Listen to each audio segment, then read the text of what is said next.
La plupart des chrétiens pratiquent traditionnellement leur culte le dimanche. Le culte du dimanche est en partie attribué au sabbatarisme, l'idée selon laquelle un jour de la semaine doit être réservé à l'observation et au culte religieux, comme l'exigent les lois de l'Ancien Testament concernant le sabbat. Exode 28, 31, 12, 18. Selon cette conception, l'homme doit s'abstenir de tout travail, sauf celui qui est nécessaire au bien-être de la famille et de la société. Cette interprétation de la loi soutient que ce n'est que le jour du sabbat, littéral, le 7e jour de la semaine, le samedi, que les exigences de la loi peuvent être respectées. Les adeptes du semi-sabbatarianisme, dès le IVe siècle après Jésus-Christ, croyaient essentiellement comme les sabbatariens, à l'exception du fait qu'ils transféraient ces exigences du samedi au dimanche, le premier jour de la semaine, le jour où le Christ est ressuscité des morts. Les théologiens de cette période, en particulier dans l'Église orientale, enseignaient l'identité pratique du sabbat juif le samedi et du dimanche chrétien.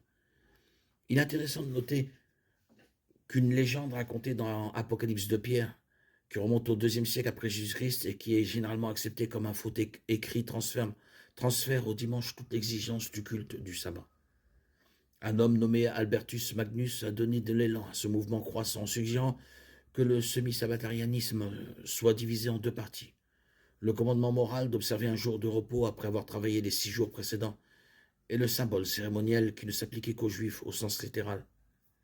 Thomas d'Aquin a élevé cette proposition au rang de la doctrine officielle de l'Église catholique romaine, qui a également gagné la faveur de nombreux théologiens réformés. Les Écritures ne mentionnent jamais de rassemblement de croyants le jour du sabbat, le samedi, pour la communion ou le culte. Cependant, il existe des passages clairs qui mentionnent le premier jour de la semaine, le dimanche. Par exemple, Acte 27 déclare que le premier jour de la semaine, nous nous sommes réunis pour rompre le pain. Paul exhorte également les croyants de Corinthe que chacun de vous mette à part le premier jour de la semaine une somme d'argent en rapport avec ses revenus. 1 Corinthiens 16, 2. Puisque Paul qualifie cette offrande de service dans 2 Corinthiens 9, 12, cette collecte a peut-être été liée au service du culte du dimanche de l'Assemblée chrétienne historiquement. C'est le dimanche et non le samedi qui était le jour normal de réunion des chrétiens dans l'Église. Et cette pratique remonte au 1er siècle.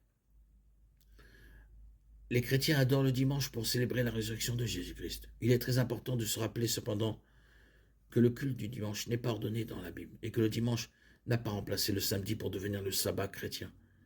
Bien que le Nouveau Testament décrive les chrétiens se rassemblant et se prosternant le dimanche, il n'indique nulle part que le dimanche a remplacé le samedi comme sabbat. Le point essentiel de tout cela est que nous ne devons pas limiter notre culte à un jour particulier de la semaine. Nous devons nous reposer dans le Seigneur chaque jour. Nous devons adorer le Seigneur chaque jour.